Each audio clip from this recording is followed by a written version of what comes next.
നബിയുനാ റസൂലുള്ളാഹി സ്വല്ലല്ലാഹു അലൈഹി വസല്ലം അല്ലാഹുവിന്റെ റസൂൽ ഓർമ്മപ്പെടുത്തിയില്ലയോ, സയഅതി അലന്നാസി സമാൻ ഫിത്നത്തുൽ ലറാ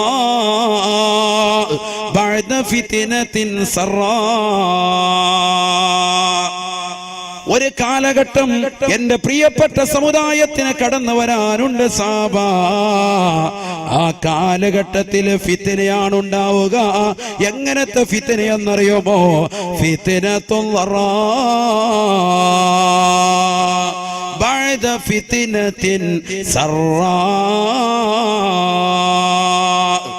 സുഭിക്ഷതയുടെ കാലഘട്ടം കൊണ്ടുള്ള ഫിത്നയ്ക്ക് ശേഷമാണ് പ്രയാസങ്ങൾ അനുഭവിക്കുന്ന, സാമ്പത്തിക പരാധീനതകൾ അനുഭവിക്കുന്ന, കഷ്ടപ്പാടുകൾ ഉണ്ടാവുന്ന ഒരു കാലഘട്ടം അവർക്ക് കടന്നു വരുമെന്ന് നബിയുനാ റസൂലുള്ളാഹി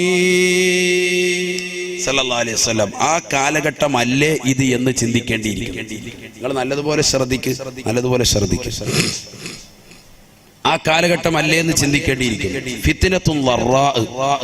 എന്നാൽ ഹബീബായ റസൂലുള്ളാഹി സല്ലല്ലാഹു അലൈഹി വസല്ലം തങ്ങൾ പറഞ്ഞു, ഈ ഫിത്നത്തുൽ ലറാ എന്ന സംഗതി എല്ലാവർക്കും പിടികൂടുന്ന സംഗതിയാണ് എന്ന് പറഞ്ഞാൽ മുസ്ലിമീങ്ങൾക്ക് മാത്രമല്ല അമുസ്ലിമീങ്ങൾക്കും പിടിപെടും. അതുകൊണ്ടാണല്ലോ ഇപ്പൊ നോട്ട് നിരോധിച്ചിട്ട് ഇപ്പൊ ആർക്കാ ഏറ്റവും കൂടുതൽ കുഴപ്പം? എല്ലാവർക്കും പെട്ടു, എല്ലാരും ബുദ്ധിമുട്ടി അല്ലേ?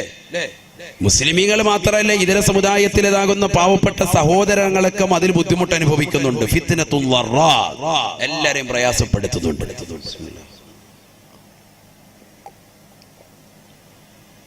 ഇപ്പൊ ന്യൂ ഇയറിന്റെ തന്നെ വാർത്ത എന്താ? പെട്രോളിനും ഡീസലിനും വില കൂട്ടി. ഫിത്നത്തുൽ ലറാ ആണത്. എല്ലാവർക്കും ഫിത്നയാണ് മൊത്തത്തിൽ. സാമ്പത്തിക ബുദ്ധിമുട്ട്, കൺസ്ട്രക്ഷൻ വർക്കുമായി മുന്നോട്ട് പോയവർക്ക് അതിന്റെ പ്രയാസം. അതുപോലെ തന്നെ വീട് എടുക്കാൻ വേണ്ടി ജോലിക്കാര് പണി അന്വേഷിച്ചുകൊണ്ട് എത്രയോ സഹോദരങ്ങളാണ്. ബംഗാളികൾക്ക് നാട്ടിൽ നിന്ന് അങ്ങോട്ട് തിരിച്ചു പോവാൻ, റിട്ടേൺ പോവാൻ. മുമ്പ് ബംഗാളികൾ ലീവിന് പോയിക്കൊണ്ടിരുന്നത് നമ്മുടെ നാട്ടിൽ നിന്ന് ആന്ധ്രാപ്രദേശത്തിലേക്ക് ബസ് പിടിച്ച്, ടൂറിസ്റ്റ് ബസ് പിടിച്ച്, AC പിടിപ്പിച്ചിട്ട്, AC ഉള്ള ബസ്സിൽ പിടിപ്പിച്ച് അതിൽ യാഹത്തായിട്ട് യാത്ര ചെയ്തു. 3 ലക്ഷം രൂപയാണ് ബസ്സിന് കൂലി കൊടുത്തത്. 3 ലക്ഷം രൂപ. കോട്ടയത്ത് നിന്ന് യാത്ര പോയതാണ്, നമ്മുടെ നാട്ടിൽ കുമ്മനത്ത് നിന്ന് യാത്ര പോയതാണ്. ഞാനത് പറയാൻ കാരണം നമ്മുടെ ഒരു സഹോദരനാണ് അതുമായി ബന്ധപ്പെട്ടത് കൊടുത്തത്, എല്ലാം കറക്റ്റ് ചെയ്ത് കൊടുത്തത് കൊണ്ടാണ്. 3 ലക്ഷം രൂപ. അത്രത്തോളം വരുമാനം നമ്മുടെ ഈ നാട്ടിൽ വന്ന് ഉണ്ടാക്കിക്കൊണ്ടു പോകുന്നു ബംഗാളികൾ. പക്ഷെ നമ്മൾ അധ്വാനശീലരാകുന്നില്ല. നമുക്കിപ്പോഴും പ്രവാസ ലോകമാണ് അല്ലേ? ഇവിടെ കിട്ടുന്ന 15,000 അവിടെ കിട്ടിയാലും ഒക്കെ നമുക്ക് റാഹത്താണ്. ആ രീതിയിലാണ് നമ്മൾ മുന്നോട്ട് പോകുന്നത്. അതുകൊണ്ട് തന്നെയാണ് ഈ വിപത്തുകളൊക്കെ. നമ്മളൊന്ന് അധ്വാനിക്കാൻ തയ്യാറാകണം. അള്ളാഹു തൗഫീഖ് തരട്ടെ. ഫിത്നത്തുൽ ലറാ പിടികൂടും മുഹമ്മദ് റസൂലുള്ളാഹി. ഈ ഫിത്നത്തുൽ ലറാ വരുന്നത് സാമ്പത്തിക പ്രശ്നം മാത്രമല്ല, IS ഭീകരരെന്ന് പറയുന്നത് പോലെ മുസ്ലിം സഹോദരങ്ങളെ മാത്രമായി, സഹോദരിമാരെ വേട്ടയാടിക്കൊണ്ടിരിക്കുന്ന കാലഘട്ടവുമായിരിക്കും അതെന്ന് മുഹമ്മദ് റസൂലുള്ളാഹി. അങ്ങനെ ആ കാലഘട്ടം മുന്നോട്ട് പോകുമ്പോ ഹബീബായ നബി തങ്ങൾ പറയുകയാണ്, സയഅതി അലന്നാസി ബഅദ ദാലിക ഫിത്ന. ഫിത്നത്തുൽ ലറായിലൂടെ സുഭിക്ഷതയുടെ കാലഘട്ടത്തിന് ശേഷമുള്ള ലറാഉൽ ബുദ്ധിമുട്ടിൻ്റെതാകുന്ന പ്രയാസത്തിന്റെ കാലഘട്ടം ജനങ്ങൾക്ക് വന്ന് നിൽക്കുമ്പോ ഒരു ഫിത്ന കൂടി കടന്നു വരും സാബാ. ഫിത്നത്തുൻ അമിയാ സമ്മാ. കണ്ണും കാതും അടപ്പിക്കുന്ന ഫിത്നയായിരിക്കും അതെന്ന് നബിയുനാ റസൂലുള്ളാഹി. കണ്ണും കാതും അടപ്പിക്കുന്ന ഫിത്നയാണ് രണ്ടാമതായി കടന്നു വരിക. നമ്മൾ ചിന്തിച്ചു നോക്ക്, ഞാൻ വെറുതെ പറയല്ല, നമ്മുടെ ഈ കാലഘട്ടത്തിന്റെ അവസ്ഥ ചിന്തിച്ചു നോക്ക്. ഒരു 25 കൊല്ലം മുമ്പ് ഇങ്ങോട്ട് 80 അല്ലെങ്കിൽ 85 കാലഘട്ടം മുതൽ 2010 വരെയുള്ള കാലഘട്ടത്തിൽ സുഭിക്ഷതയായിരുന്നു.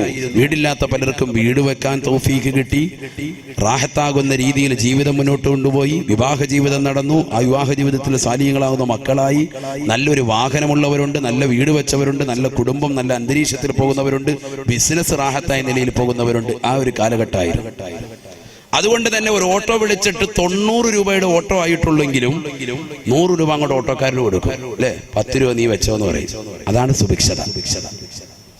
അള്ളാന്റെ റസൂൽ പറഞ്ഞത് അങ്ങനെ ഒരു കാലഘട്ടം ഉണ്ടാകും, അത് ഫിത്നയാണ്. മുഹമ്മദ് റസൂലുള്ളാഹി സുഭിക്ഷതയുടെ ഒരു കാലഘട്ടത്തിന് ശേഷം പിന്നീട് വരുന്നതാണ് ഫിത്നത്തുൽ ളറാ, ബുദ്ധിമുട്ടുള്ള കാലഘട്ടം. മുഹമ്മദ് റസൂലുള്ളാഹി അല്ലേ? ഞാൻ പറഞ്ഞത് വെറുതെ അല്ല. എത്ര ജോഡി ചെരുപ്പ്, എത്ര ജോഡി ഡ്രസ്സുകൾ സുഭിക്ഷതയായിരുന്നു. എവിടെ നോക്കിയാലും ആഹാരം ഇഷ്ടം പോലെ വാരി വിതറുകയാണ്. ആഴ്ചയിൽ ഒരു ദിവസമെങ്കിലും മാംസാഹാരം കൊടുക്കണം കുടുംബത്തിനെന്ന് പഠിപ്പിച്ച മതമാണ് പരിശുദ്ധ ശരീഅത്തുൽ ഇസ്ലാം. അത് വ്യക്തമായി രേഖപ്പെടുത്തിയ ഗ്രന്ഥമാണ് ഫത്ഹുൽ മുഈൻ. ആഴ്ചയിൽ ഒരു ദിവസം കുടുംബത്തിന് മാംസാഹാരം കൊടുത്തിരിക്കണം എന്ന് പറഞ്ഞ ആ ഗ്രന്ഥത്തെ നമ്മൾ വിലയിരുത്തുക മാത്രമല്ല, ഡെയിലി വീട്ടിലേക്ക് മാംസാഹാരം കടന്നു വരുന്ന ഒരു അന്തരീക്ഷമായിരുന്നു ഈ കഴിഞ്ഞ 10 വർഷം അല്ലെങ്കിൽ 20 വർഷം നമുക്കുണ്ടായിരുന്നു. എല്ലാ ദിവസവും നമ്മൾ മീൻ വാങ്ങും, എല്ലാ ദിവസവും ഇറച്ചി വാങ്ങും. എന്നാൽ ഇനി ഒരു ഫിത്നയുടെ കാലഘട്ടത്തിലേക്കാണ് നമ്മൾ പോയിക്കൊണ്ടിരിക്കുന്നത്.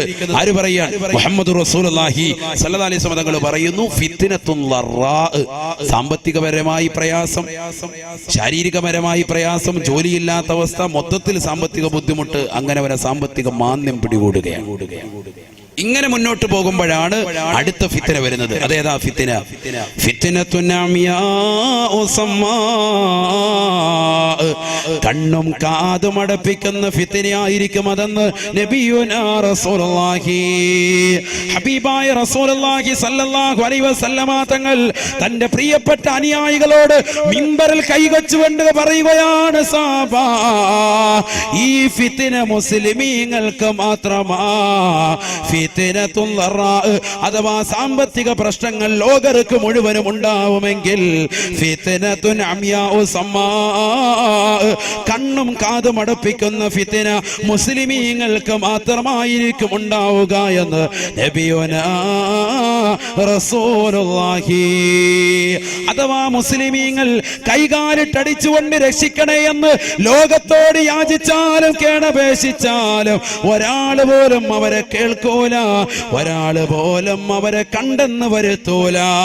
കണ്ടില്ലയോ നിങ്ങൾ മ്യാൻമറിലെ റോഹിംഗ്യൻ മുസ്ലിമീങ്ങൾ, പാവപ്പെട്ടതാകുന്ന സഹോദരങ്ങൾ അവരുടെ ശരീരത്തിലേക്ക് കുന്തം കുത്തിയിറക്കിയിട്ട് പച്ചയ്ക്ക് കൊണ്ടുവന്നിട്ട് കത്തിക്കുന്നത് കണ്ടില്ലയോ? അവരുടെ ശരീരത്തിലേതാകുന്ന അവയവങ്ങൾ ഇഞ്ചിഞ്ചായി മുറിച്ചത് കണ്ടില്ലയോ? കുടൽമാല വെളിയിലേക്ക് ചാടിച്ചത് കണ്ടില്ലയോ? വാട്സാപ്പിലും ഫേസ്ബുക്കിലുമായിട്ട് അതിന്റെ ഫോട്ടോകൾ കൊണ്ട് നിറഞ്ഞില്ലയോ? മുസ്ലിമേ, മുസ്ലിമേ, ആ പാവപ്പെട്ടതാകുന്ന മുസ്ലിമീങ്ങൾ അവരെ സഹായം അപേക്ഷിച്ചിട്ട് പോലും ഒരറബ് ലീഗ് അവരെ സഹായിക്കാനില്ല, ഒരൈക്യരാഷ്ട്ര സഭ അവരെ തിരിഞ്ഞു നോക്കാനില്ല, ഒരു ആള് പോലും ആ പാവപ്പെട്ട മുസ്ലിമീങ്ങളുടെ രോദനം കേൾക്കാൻ ഇല്ലേ ഇല്ല. ഇതാണ് പ്രവാചകൻ പറഞ്ഞത്. ഒരു കാലഘട്ടം കടന്നു വരും സഹാബാ, ഫിത്നത്തുൻ അമിയാഉ സമ്മാ, കണ്ണും കാതും അടപ്പിക്കുന്ന ഫിത്നയായിരിക്കും അത്.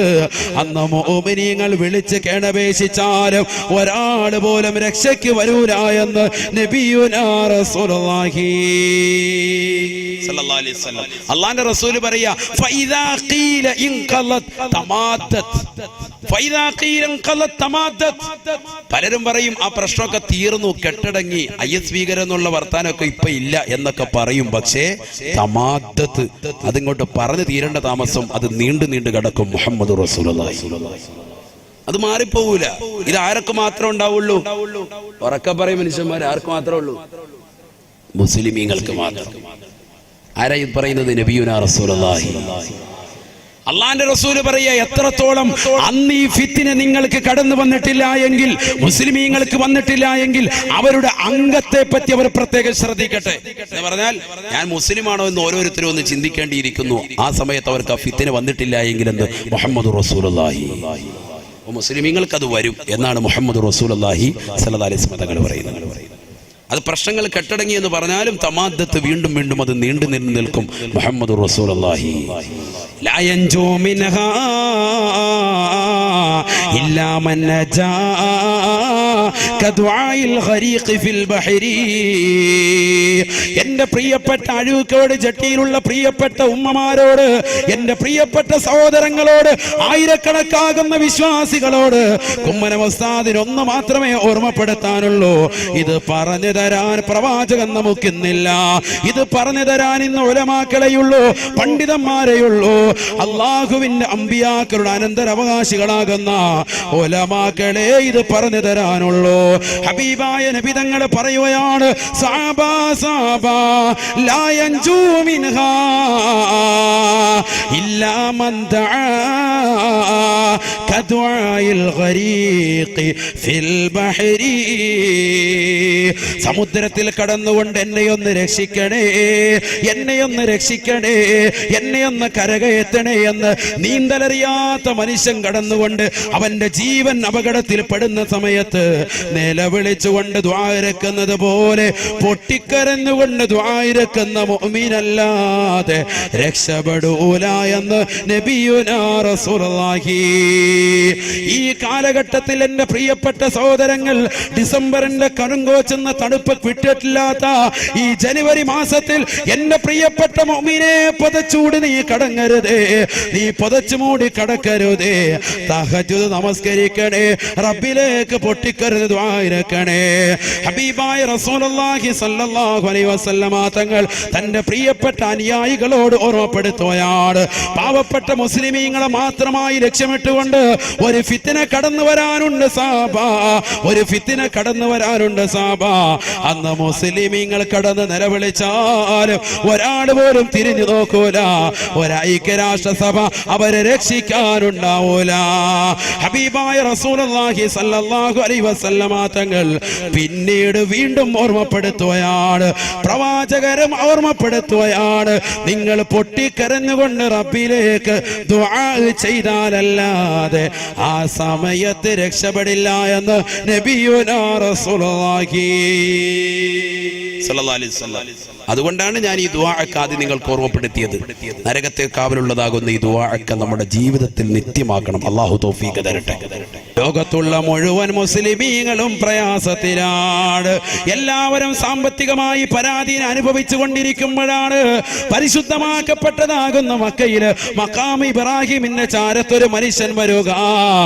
അദ്ദേഹത്തിന്റെ അടുക്കലേക്ക് ജനങ്ങൾ ഓടിച്ചെല്ലും അത്രേ. അദ്ദേഹത്തിന്റെ കൈക്ക് പിടിച്ചുകൊണ്ട് മദീനക്കാര് ബൈഅത്ത് ചെയ്യുമത്രേ. പിന്നെ മക്കക്കാര് വന്നുകൊണ്ട് ബൈഅത്ത് ചെയ്യുമത്രേ. പിന്നെ ഇറാഖികൾ ബൈഅത്ത് ചെയ്യുമത്രേ. പിന്നെ ലോകത്തുള്ള മുഴുവൻ മുസ്ലിമീങ്ങളും അദ്ദേഹത്തെ ഖലീഫയായി പ്രഖ്യാപിക്കുമത്രേ. അദ്ദേഹത്തിന്റെ പേരാണ് മഹദി ഇമാമെന്ന് നബിയുനാ റസൂലുള്ളാഹി. യുആതിഉ ഇസ്മി ബിഇസ്മിഹി വയസ്മു അബീഹി ബിസ്മി അബീ മിൻ ഔലാദി ഫാത്തിമ മിൻ സുലാലത്തി ഹസൻ. ഹബീബായ റസൂലുള്ളാഹി സ്വല്ലല്ലാഹു അലൈഹി വസല്ലമ തങ്ങൾ തന്റെ പ്രിയപ്പെട്ട അനുയായികളോട് ഓർമ്മപ്പെടുത്തുകയാണ്, സഹാബത്തെ സഹാബത്തെ മഹദി ഇമാം കടന്നു വരുന്ന സമയമാ. അദ്ദേഹം പരിശുദ്ധമാക്കപ്പെട്ട ഹറം ഷരീഫിൽ മഖാം ഇബ്രാഹിമിന്റെ സ്ഥലത്ത് വന്നുകൊണ്ടിരിക്കുമെന്ന് നബിയുനാ റസൂലുള്ളാഹി. മിൻ ഔലാദി ഫാത്തിമ, മദീനക്കാരനാണ് ബഹുമാനപ്പെട്ട മഹദി ഇമാം.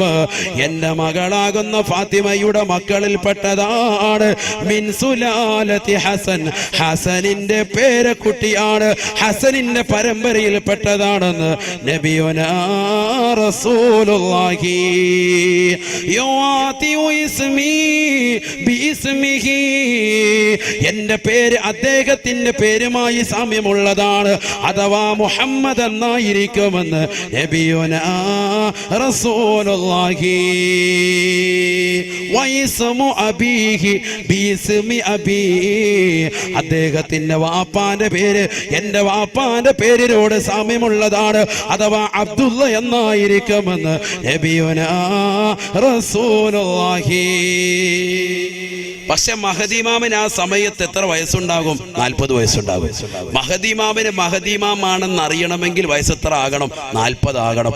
അതുകൊണ്ടാണ് അത്രയും വൈകിയത്.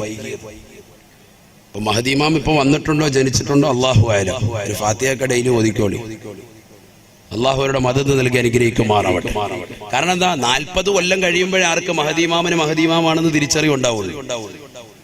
അന്ന് മക്കയുടെ ഒരു സൈഡിൽ വന്ന് അദ്ദേഹം ഇരിക്കും. പരിശുദ്ധമാക്കപ്പെട്ട റുക്നുൽ യമാനിന്റെയും മഖാം ഇബ്രാഹിമിന്റെ ഇടയിലായിരിക്കും അദ്ദേഹം വന്നിരിക്കുക എന്ന് മുഹമ്മദ് റസൂലുള്ളാഹി. ഒരു രാത്രിയിലായിരിക്കും അത്. ആ രാത്രിയിൽ ജനങ്ങൾ മുഴുവനും, അഥവാ ആദ്യമായിട്ട് മദീനക്കാർ, പിന്നെ മക്കക്കാർ, പിന്നെ ഇറാഖികൾ, പിന്നെ ലോകത്തുള്ള മുഴുവൻ മുസ്ലിമീങ്ങളും വന്ന് അദ്ദേഹത്തെ ബൈഅത്ത് ചെയ്യും. നബിയുനാ റസൂലുള്ളാഹി. മനസ്സിലാക്കുന്നുണ്ടോ? അപ്പൊ ആ കാലഘട്ടത്തിലേക്ക് എത്തിക്കൊണ്ടിരിക്കാൻ ഞാൻ അതിനാണ് ഓർമ്മപ്പെടുത്തിയത്. ആദ്യം തന്നെ ഇതങ്ങോട്ട് പറഞ്ഞത് അതന്നെയാണ്. കുറച്ച് ദുആകൾ പറഞ്ഞിട്ട് ഈ കാലഘട്ടത്തെ പറ്റി നിങ്ങളോട് വിശദീകരിച്ചതാണ്. ഹബീബായ റസൂലുള്ളാഹി സ്വല്ലല്ലാഹു അലൈഹി വസല്ലം അല്ലാഹുവിന്റെ റസൂൽ പറയുകയാ, ലാ യൻജു മിൻഹാ ഇല്ലാ മൻ നജാ കദുആഇൽ ഗരീഖി ഫിൽ ബഹരി. സമുദ്രത്തിൽ അകപ്പെട്ടതാകുന്ന മനുഷ്യൻ ഇഖ്ലാസോടുകൂടി, നിഷ്കളങ്കതയോടുകൂടി കൂടിയല്ലാതെ പറയൂല എന്നെ രക്ഷിക്കണേ രക്ഷിക്കണേ എന്ന്. നീന്തലറിയാത്തവൻ നിഷ്കളങ്കതയോടുകൂടി പറയൂല. ആ നിഷ്കളങ്കതയായിരിക്കണം നിങ്ങളുടെ ദുആയിൽ ഉണ്ടാവേണ്ടതെന്ന് നബിയുനാ റസൂലുള്ളാഹി. ഇന്ന് മുസ്ലിമീങ്ങളാകുന്ന നമുക്ക് പ്രാർത്ഥിക്കാൻ എവിടുന്നാണ് സമയം? ദുആയില്ല, ദുആയില്ല. നമസ്കാരങ്ങൾക്ക് ശേഷമുള്ള പ്രാർത്ഥനകൾ നമ്മൾ അവഗണിച്ചില്ലയോ? ഹബീബായ നബി തങ്ങൾ ഓർമ്മപ്പെടുത്തിയില്ലയോ? സഹാബത്തെ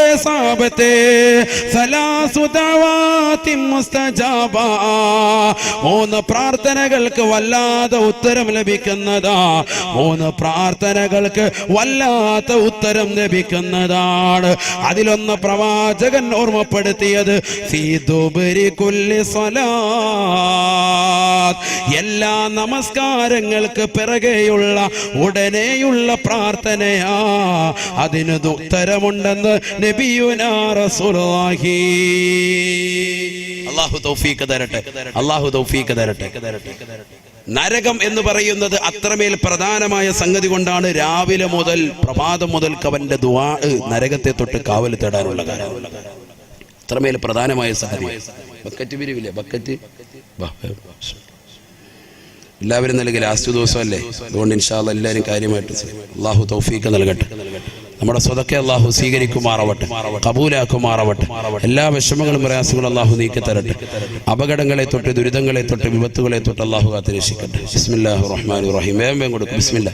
എല്ലാ സഹോദരങ്ങളും സഹോദരിമാരും ഇന്ന് ലാസ്റ്റ് ദിവസം കൊണ്ട് നിങ്ങളൊക്കെ കാര്യമായിട്ട് എല്ലാവരും സഹകരിക്കും ഇൻഷാ അല്ലാഹ്.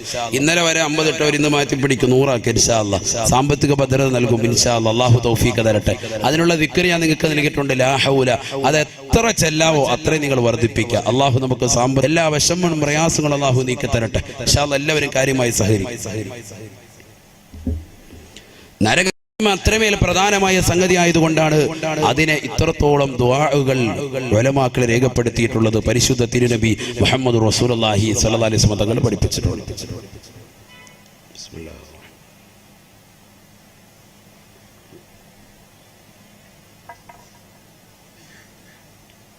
സമയം കഴിഞ്ഞ എത്ര നേരമായി? ഇപ്പൊ തുടങ്ങിയിട്ട് എത്രയായി? 1.5 മണിക്കൂറായി. നിങ്ങൾ സമയം പോയത് അറിഞ്ഞ? ഇല്ല. അതാണ് 1.5 മണിക്കൂർ എന്ന് പറഞ്ഞാൽ വളരെ കൂടുതലാണ്. +2 പീരീഡ് ഏകദേശം എത്രയാണ്? +2 എത്രയാണ്? ഒരു പീരീഡ് എത്ര മണിക്കൂറാണ്? അത് ഞങ്ങൾ സ്കൂളിൽ പോയിട്ട് വേണ്ട ഞങ്ങളോട് പോയി. +2 പീരീഡ് എത്രയാണ്? 1 മണിക്കൂർ, 1 ഹവർ അല്ലേ? 1 മണിക്കൂറാണ്. 1/2 മണിക്കൂർ അല്ലെങ്കിൽ 3/4 മണിക്കൂർ. ഇതൊക്കെയാണ് ചെറിയ ചെറിയ ക്ലാസ്സുകളിലൊക്കെ പീരീഡ്. എന്താ അങ്ങനെ വെക്കാൻ കാരണം? ഈ 3/4 മണിക്കൂർ കൂടുതൽ അല്ലെങ്കിൽ 1 മണിക്കൂർ കൂടുതൽ ഒരു സാറിന് പോലും ഒരാളെ പിടിച്ചിരുത്താൻ, ഒരു കുട്ടിയെ പിടിച്ചിരുത്താൻ, പഠിക്കാൻ വേണ്ടി വന്ന കുട്ടിയെ പോലും പിടിച്ചിരുത്താൻ പറ്റൂല. മനസ്സിലായില്ല? അവനെ ശ്രദ്ധ പിടിച്ചിരുത്തണമെന്ന് വെച്ചിട്ട് പാടാണ്. അതുകൊണ്ടാണ് അങ്ങനെ വെച്ചത്. അപ്പം നമ്മൾ ഭയങ്കരമായിട്ട് ചില സാറുമാർ കയറി വരുമ്പോൾ, ചില ടീച്ചർമാരെ കയറി വരുമ്പോൾ നമ്മൾ ദുആയിരക്കും, പടച്ചോനെ ഈ കടുംപെട്ടാണ് വന്ന് ഇവരെങ്ങനെയെങ്കിലും ഒന്ന് ഒഴിവാക്കി തന്നെ, റഹ്മാനെ യാസീനൊക്കെ ഓതി, മാലിക് ബിൻ ദീനാർ റളിയല്ലാഹു അൻഹു വരെ യാസീനൊക്കെ ഓതിയിട്ട് ഇങ്ങനെ ഇരിക്കാൻ. അപ്പോൾ ഈ ടീച്ചർ ഇറങ്ങിപ്പോയി അല്ലേ? 1 മണിക്കൂർ ആകുമ്പോഴത്തേക്ക് ഇവർ ഇറങ്ങിപ്പോയി. പോയിട്ടുണ്ട്. ഇവർ സയൻസാണ് പഠിപ്പിച്ചുകൊണ്ടിരുന്നത്. പിന്നെയും കയറി വന്നേക്കാം വീണ്ടും. ഇതെന്താ? അത് മാത്സിന്റെ ടീച്ചറില്ല, ഇനി മാത്സ് എൻ്റെ വക, ഞാനാ പഠിപ്പിക്കുന്നത്. ഇവരെ ഒരു വിധത്തിൽ യാസീനോതി ഒഴിവാക്കിയതാ. പിന്നെയും കയറി വന്നേക്കാം ഇവർ. പിന്നെ ഹത്ത് ഓതേണ്ടി വരും. അങ്ങനത്തെ ചില ടീച്ചർമാർ എല്ലാവർക്കും ഉണ്ടാവും. എനിക്കും ഉണ്ടായിട്ടുണ്ട്. അതുകൊണ്ടാണ് ഈ ഓർമ്മപ്പെടുത്തിയത് അല്ലേ? സ്വാഭാവികമായിരിക്കും. ഇപ്പം ഞാൻ പറഞ്ഞു വന്നത് 1.5 മണിക്കൂർ പോയി. സാധാരണ വാഴ് എൻ്റെ വല്യാപ്പ വരെ തഴവ ഉസ്താദ് 2 മണിക്കൂറേ പറയുള്ളൂ. കറക്റ്റ് 2 മണിക്കൂർ. കാരണം നമുക്കിതിനായിട്ടൊക്കെ വല്ല തമാശയൊന്നുമില്ല. ഇപ്പോൾ ഒരു തമാശ പറഞ്ഞു അതിനുള്ള 1 മിനിറ്റ് കൂടെ ഇൻഷാ അല്ലാഹ് കവർ ചെയ്യും. 2 മണിക്കൂറാണ് അവർ പറയുക. എന്താ കാര്യം? ആ 2 മണിക്കൂർ മുഴുവൻ ആയത്തും ഹദീസും ഖുർആനും ചരിത്രം മാത്രമേ ഉള്ളൂ, വേറെ ഒന്നും ഉണ്ടാവൂല. കോമഡി പറയാനുണ്ടാവൂല, പാട്ടുപാടി സമയം കളയൂല, ഖുർആനും ഹദീസ് ഓതിയിട്ട് അങ്ങനെ പോകും. അള്ളാഹു നമുക്ക് തൗഫീഖ് നൽകട്ടെ, അള്ളാഹു തൗഫീഖ് നൽകട്ടെ. എല്ലാവരും ഇങ്ങനെ ആകാംക്ഷയോടെ നോക്കിയിരിക്കും, അള്ളാഹുവെ നിർത്തല്ലേ എന്ന് പറഞ്ഞ് ഇങ്ങനെ നിൽക്കുമ്പോൾ തഴ ഉസ്താദ് ഒറ്റ നിർത്തല. 2 മണിക്കൂർ ആകുമ്പോൾ മൂപ്പരുടെ കയ്യിൽ വാച്ചുണ്ടെങ്കിലും മൂപ്പർ അതിലേക്ക് നോക്കൂല. 2 മണിക്കൂർ ആകുമ്പോൾ കറക്റ്റ് കറാമത്തുണ്ടെങ്കിൽ നിർത്തും. എല്ലാവരും ഓർക്കും അള്ളാഹ് അപ്പോൾ പറയും നാളെ ഇൻഷാ അല്ലാഹ് പിറ്റേന്ന്. പിന്നെ അവർ ദിവസങ്ങളോളം ഡേറ്റ് കൊടുത്തിട്ട് 65 ദിവസം കോഴിക്കോട് കുറ്റിച്ചിറ വാത് പറഞ്ഞിട്ടുണ്ട്. 65 ദിവസം. ഒരുപക്ഷെ കേരളത്തിൽ അങ്ങനെ ഒരു മതപ്രഭാഷണം നടത്തിയ ഒരാളും ഉണ്ടാവൂല.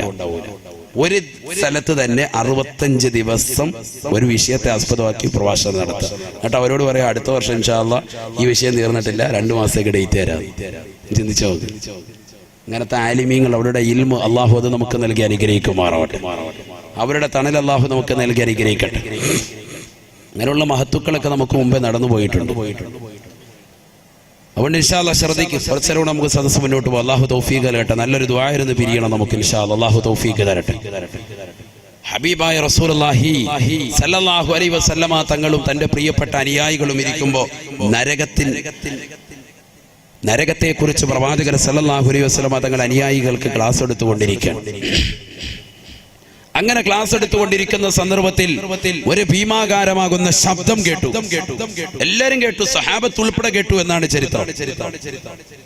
നബി സല്ലല്ലാഹു അലൈഹി വസല്ലമ തങ്ങൾ ചോദിച്ചു അത്രേ, അതദറൂന മാ ഹാദാ, അതദറൂന മാ ഹാദാ. സഹാബത്തെ എന്താണ് ഈ ശബ്ദമെന്ന് നിങ്ങൾക്കറിയുമോ സാബ? ഈ ശബ്ദം എന്തിന്റെയാണെന്ന് നിങ്ങൾക്കറിയുമോ സാബ? സഹാബത്തുടനെ അല്ലാഹുവിന്റെ റസൂലിനോട് പറഞ്ഞു, ലാ യാ റസൂലല്ലാഹ്, നബിയേ ഞങ്ങൾക്കറിയൂല നബിയേ, അവിടുന്ന് പറഞ്ഞു തന്നാലും നബിയേ.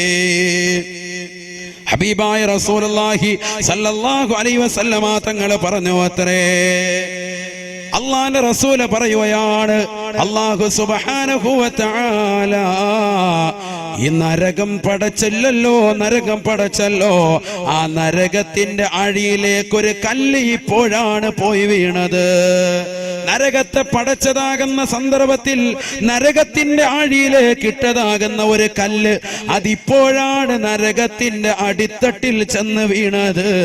അതിന്റെ ശബ്ദമാണ് നിങ്ങൾ കേട്ടതെന്ന് കളവ് പറയാത്ത ഹബീബ് റസൂലുള്ളാഹി സല്ലല്ലാഹു അലൈഹി വസല്ലം. ഇപ്പൊ നിങ്ങൾ കേട്ട ഈ ശബ്ദം ആ കല്ല് ചെന്ന് നരകത്തിന്റെ ഏറ്റവും താഴെ പതിച്ചതിന്റെ ശബ്ദമാണെന്ന് നബിയുനാ റസൂലുള്ളാഹി. അപ്പൊ അതിന്റെ ആഴമാണ് പറയുന്നത്. അതിന്റെ ആഴം, നരകത്തിന്റെ ആഴം ചിന്തിച്ചു നോക്ക്.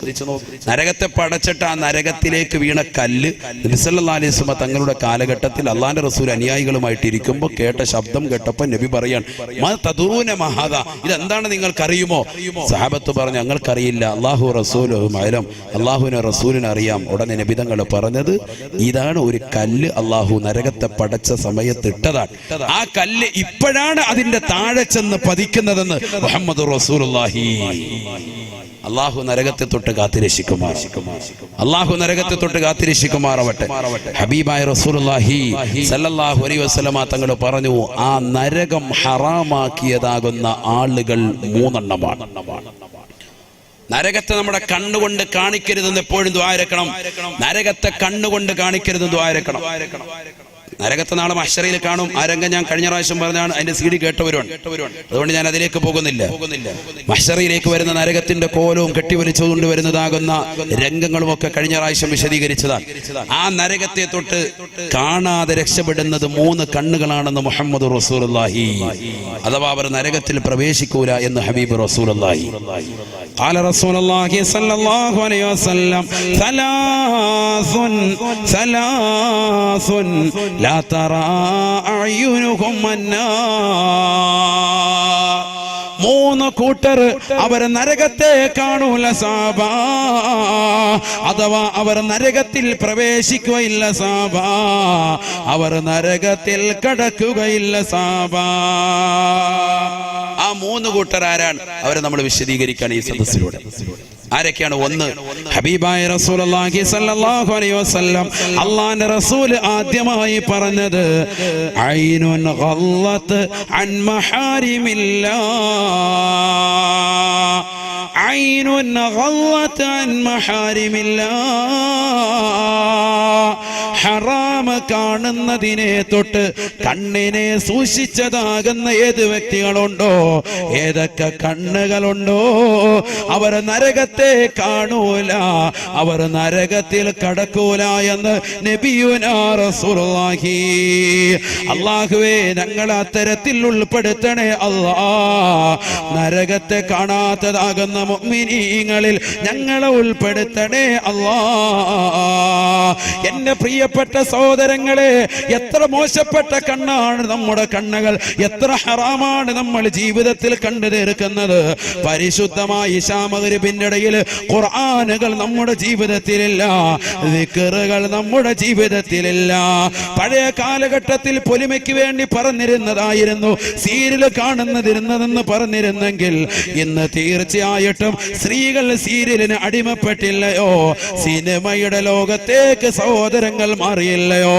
ജിയോ സിം ഇറങ്ങിയത് മുതൽ എല്ലാ ദിവസവും യൂട്യൂബിലൂടെ പ്രഭാഷണങ്ങൾ ഡൗൺലോഡ് ചെയ്യുന്നത് കേൾക്കേണ്ടതിന് പകരം എല്ലാ ദിവസവും സിനിമ ഡൗൺലോഡ് ചെയ്തുകൊണ്ട് കണ്ടു തീർക്കുന്ന ചെറുപ്പക്കാരില്ലയോ, യുവാക്കളില്ലയോ? എത്ര ജിയോ സിമ്മാണ് ഈ നാട്ടിലുള്ള സഹോദരങ്ങൾ വാങ്ങിയത്? എത്ര സഹോദരങ്ങളാണ് അശ്ലീലമാകുന്ന സിനിമകൾ കാണുന്നത്? അശ്ലീലമാകുന്ന സിനിമാ ഗാനങ്ങൾ പാതിരാത്രി സമയത്ത് ഹെഡ്സെറ്റ് വെച്ചുകൊണ്ട് ഉറങ്ങാൻ കിടക്കുന്ന സമയത്ത് അവൻ നരകത്തെ തൊട്ട് കാവൽ ചോദിച്ചുകൊണ്ട് കടക്കണമെന്ന് പഠിപ്പിച്ച പ്രവാചകൻ അല്ലാഹു സുബ്ഹാനഹു വ തആല ആ അല്ലാഹുവിന്റെയും പ്രവാചകന്റെയും വചനങ്ങളെ തൃണവൽഗണിച്ചുകൊണ്ട് അവഗണിച്ചുകൊണ്ട് അശ്ലീലമാകുന്ന സിനിമാ ഗാനങ്ങൾ കേട്ടുകൊണ്ടും സിനിമാ ഗാനങ്ങൾ കണ്ടുകൊണ്ടും അവന്റെ കണ്ണും കാതും നശിപ്പിച്ചില്ലയോ? നരകത്തെ വിലക്ക് വാങ്ങുകയല്ലയോ? നരകത്തെ വിലക്ക് വാങ്ങുകയല്ലയോ? എത്രയോ സഹോദരങ്ങളാണ്, എത്രയോ സഹോദരിമാരാണ് കാമുകന്മാരുമായി ബൈക്കിന്റെ പിന്നാമ്പുറത്ത് അഴീക്കോടിന്റെ ബീച്ച് വരാന്തയിലൂടെ കറങ്ങി നടക്കുന്നില്ലയോ? പരിശുദ്ധമാക്കപ്പെട്ട ദിക്റിന്റെ മജ്‌ലിസുകളെ, വാദിന്റെ മജ്‌ലിസുകളെ തൃണവൽഗണിച്ചില്ലയോ? ഹബീബായ നബി തങ്ങൾ ഓർമ്മപ്പെടുത്തുകയാണ്, സ്വഹാബാ സ്വഹാബാ ലാ തുസ്കിനൂഹുന്ന ഫിൽ ഗുറഫാ. സഹാബത്തെ, സഹാബത്തെ, നിങ്ങളുടെ പ്രിയപ്പെട്ടതാകുന്ന പെൺമക്കളെ ഒറ്റയ്ക്ക് ഒരു റൂമിൽ നിങ്ങൾ താമസിപ്പിക്കരുതേ. 1400 വർഷം മുമ്പ് അല്ലാഹുവിന്റെ റസൂലിന്റെ അധ്യാപനമാണ്. ഇന്ന് സമുദായത്തിൽ നടക്കുന്ന വിപത്തുകളതല്ലയോ? വഅലിന് വേണ്ടി മക്കളെ ക്ഷണിക്കുമ്പോ എനിക്ക് തലവേദനയാണ് ഉമ്മ, എനിക്ക് കൈകാലുകൾ കടച്ചിലാണ് ഉമ്മ, എനിക്ക് ഒരുപാട് ഹോംവർക്കുകൾ ചെയ്യാനുണ്ട് ഉമ്മ, എനിക്ക് പരീക്ഷ എടുത്തിരിക്കുകയാണ്, എക്സാമിന് പഠിക്കാനുണ്ട് ഉമ്മ എന്ന കളവ് പറഞ്ഞുകൊണ്ട് പരിശുദ്ധമാക്കപ്പെട്ട മതവിജ്ഞാന വേദിയിലേക്ക് വരാതെ വീട്ടിലിരിക്കുന്ന 8ാം ക്ലാസ്സിലുള്ള 9ലുള്ള 10ലുള്ള +2ലുള്ള ബികോം പഠിക്കുന്നതാകുന്ന പെൺമക്കളെ ശ്രദ്ധിക്കണേ ഉമ്മമാരെ. വഅലിന്റെ ഇടയിൽ പോയി നോക്കിയാൽ ഹറാമായിരിക്കും അവർ ചെയ്യുന്നത്. വാട്സാപ്പിലൂടെ തന്റെ കാമുകനുമായിട്ടുള്ള ചാറ്റിംഗ് ആണ്. കാരണം വാപ്പയുടെ ഫോൺ കയ്യിൽ കൊടുത്തിരിക്കുകയാണ്. മക്കൾക്ക് സർവ്വ സ്വാതന്ത്ര്യമാണ്, സ്വാതന്ത്ര്യമാണ്. ജനിച്ച കുട്ടികളുടെ കയ്യിൽ പോലും ആൻഡ്രോയിഡ് മൊബൈൽ ഫോൺ കൊടുക്കാൻ മടിയില്ലാതെ അവിടെ മൊബൈൽ ഫോണിന്റെ അടിമയാക്കി മാറ്റാൻ മടിയില്ലാത്ത മാതാപിതാക്കളെ ലജ്ജിക്കണേ, ലജ്ജിക്കണേ. ഇന്നത്തെ മക്കള് പോകുന്നത് മോശപ്പെട്ട തലത്തിലേക്കല്ലയോ? ഹബീബായ നബി തങ്ങൾ ഓർമ്മപ്പെടുത്തുകയാണ്, ലാ തുസ്കിനൂഹുന്ന ഫിൽ ഗുറഫാ. ഒറ്റയ്ക്ക് ഒരു റൂമിൽ പ്രായപൂർത്തിയെത്തിയ പെൺമക്കളെ നിങ്ങൾ താമസിപ്പിക്കരുതേ. നബിയുനാ റസൂലുള്ളാഹി. പലരും വീട്ടിൽ മൂന്നാമതൊരു റൂം പിടിക്കുമ്പോ തന്റെ പ്രിയപ്പെട്ട പെൺമക്കളെ ഒരാളെ മാത്രമായി അതിൽ താമസിപ്പിക്കുന്നത് അപകടത്തിലേക്ക് വഴിതിരിച്ചു വിടുമേ. വാപ്പയെ അറിയാതെ, ഉമ്മ അറിയാതെ പാതിരാത്രിയുടെ സമയത്ത് തന്റെ കയ്യിലുള്ള മൊബൈൽ ഫോൺ പുതപ്പിന്റെ മറയിലാക്കിയിട്ട് തന്റെ കാമുകനുമായി ചാറ്റിംഗ് ആണ്. ആ കാമുകൻ അവളോട് ആവശ്യപ്പെടുന്നത് അവരുടെ ശരീരത്തിലേതാകുന്ന നഗ്നമാകുന്ന ഫോട്ടോകളാണ്. തന്റെ സ്വന്തം മോന്തയുടെ ഫോട്ടോ, മുഖത്തിന്റെ ഫോട്ടോ അയച്ചു കൊടുത്ത പെണ്ണിനോട് പിന്നെ നിർബന്ധം ചെലുത്തുന്നത്, പെണ്ണേ നിന്റെ ശരീരത്തിന്റെ മാറിടം എനിക്കൊന്ന് കാണണം, നിന്റെ ശരീരത്തിലേതാകുന്ന നഗ്നമാകുന്ന ഭാഗങ്ങൾ എനിക്കൊന്ന് കാണണമെന്നാണ്. പാവപ്പെട്ട പെണ്ണിനറിയില്ല അവളെ വഞ്ചിക്കാനുള്ള തയ്യാറെടുപ്പാണെന്ന് ആ പെണ്ണറിയുന്നില്ല. അവൾ ഓർക്കുകയാണ്. വാപ്പറിയാത്ത ഈ ബന്ധം, ഉമ്മ അറിയാത്ത ഈ ബന്ധം അപകടം വരുത്താൻ ചാൻസ് ഇല്ല. കാരണം എന്റെ പ്രിയപ്പെട്ട കാമുകനുള്ളതാണ് എല്ലാം. എന്നെങ്കിലും ഒരു ദിവസം അവനിലേക്ക് ഞാൻ ഇഴുകിച്ചേരാനുള്ളതാണ്, അവനുമായിട്ട് ബന്ധപ്പെടാനുള്ളതാ, അവനെന്നെ സമർപ്പിക്കാനുള്ളതാണ്. അതുകൊണ്ട് അവന് വേണ്ടിയുള്ള ഈ അവയവങ്ങൾ അവൻ കാണുന്നതിൽ തെറ്റില്ല എന്ന് മനസ്സിലാക്കിയിട്ട് വാപ്പറിയാതെ അറിയാതെ മൊബൈൽ ഫോൺ എടുത്തുകൊണ്ട് നഗ്നമാകുന്ന ഫോട്ടോകൾ കാമുകന് ഷെയർ ചെയ്യുന്ന പെങ്ങളെ, അപകടമല്ലയോ? ആ കാമുകൻ പിന്നീട് ആ ഫോട്ടോ മോർഫിംഗ് ചെയ്തിട്ട് നിന്റെ നഗ്നമാകുന്ന ഫോട്ടോകൾ ഫേസ്ബുക്കിൽ അപ്ലോഡ് ചെയ്യും, യൂട്യൂബിൽ ഇടുമെന്ന് പറയുമ്പോ അത് ജനങ്ങൾ കണ്ട് വൈറലാകുമെന്ന് അറിയിക്കുമ്പോ ഈ പാവപ്പെട്ട പെൺകുട്ടി വശംവദയാവുകയാണ്. എവിടെയാണ് ഞാൻ വരേണ്ടത്? ഏത് സ്ഥലത്താണ് ഞാൻ വരേണ്ടത്? എന്ത് ഹോട്ടലിലാണ് ഞാൻ വരേണ്ടത്? ഏത് മോട്ടലിലാണ് ഞാൻ വരേണ്ടത്? ഏത് ബീച്ച് റോഡിലാണ് ഞാൻ വരേണ്ടത്? എവിടെ വേണമെങ്കിലും വരാമെന്ന് പറഞ്ഞുകൊണ്ട് ആ പാവപ്പെട്ട മുസ്ലിം പെണ്ണ് ഇറങ്ങി പോവുകയല്ലയോ? ഇത് പറയാനുള്ള കാരണം എന്താണ്? ഇന്നലെ ഈ വാഴ നടക്കുന്ന ഇതേ സദസ്സിൽ വെച്ചുകൊണ്ട് തന്നെ എന്റെ പ്രിയപ്പെട്ട സഹോദരങ്ങളെ, തൊട്ടപ്പുറത്തുള്ളതാകുന്ന സ്ഥലത്ത് വെച്ചുകൊണ്ട് പർദ്ദ ധരിച്ചതാകുന്ന ഒരു പച്ച മനുഷ്യനെ ഇന്നലെ പിടിച്ചു അത്രേ. ഇന്നലെ ഒരു പുരുഷനെ പിടിച്ചു അത്രേ. അവൻ പർദ്ദ ധരിച്ചുകൊണ്ട് കടന്നു വന്നവനാ. ചിന്തിക്കണേ, എന്തിനു വേണ്ടിയാണ് അവനെ പിടിച്ചു നിർത്തി ചോദിച്ചപ്പോ അവൻ വെളിപ്പെടുത്തുകയാ, ഈ വാഴ് കേൾക്കാൻ വന്ന ഒരു പെണ്ണുമായി ഞാൻ ഇഷ്ടത്തിലാണ്, അവളുമായി ഒളിച്ചോടാനുള്ള തയ്യാറെടുപ്പാണ് ഞങ്ങൾ നടത്തുന്നതെന്ന് പറയുമ്പോ അഴീക്കോടുള്ള ഉപ്പ ജാഗരൂകരാകണേ, ശ്രദ്ധിക്കണേ. നമ്മുടെ മക്കളെ കഴുകന്മാര് കൊത്തിക്കൊണ്ടുപോകാൻ, റാഞ്ചിക്കൊണ്ടുപോകാൻ പരുന്തിന്റെ മക്കള് വന്നുകൊണ്ട് നിൽക്കുകയാണ്. ഇതര സമുദായത്തിലെ സഹോദരങ്ങളോടൊപ്പം എത്ര മുസ്ലിം സഹോദരിമാരാണ് ഓടിപ്പോയത്? മതമൈത്രിയും മതസ്നേഹവും നമുക്ക് വേണം. അത് നിലനിൽക്കുന്ന നാടാണ്, അത് നിലനിൽക്കാൻ പരിശ്രമിക്കുന്ന സംഘാടക സമിതിയാണിത്. അത് നിലനിർത്തിക്കൊണ്ടു പോകാൻ ഏറ്റവും കൂടുതൽ ആഗ്രഹിക്കുന്ന ഉസ്താദാണ്. എന്റെ പ്രിയപ്പെട്ട മുഅ്മിനീങ്ങളെ, ആ മതമൈത്രിയും മതസ്നേഹവും അന്യന്റേതാകുന്ന ബീജത്തുള്ളികൾ നമ്മുടെ പ്രിയപ്പെട്ട മക്കളിൽ നിക്ഷേപിച്ചിട്ടാകരുതേ. നമ്മുടെ പ്രിയപ്പെട്ടതാകുന്ന ഭാര്യയെ അവൻ അടിച്ചുകൊണ്ട് പോയിട്ടാകരുതേ. അത്തരത്തിലുള്ള സ്നേഹമോ മതമൈത്രിയോ നമുക്കാവശ്യമില്ല.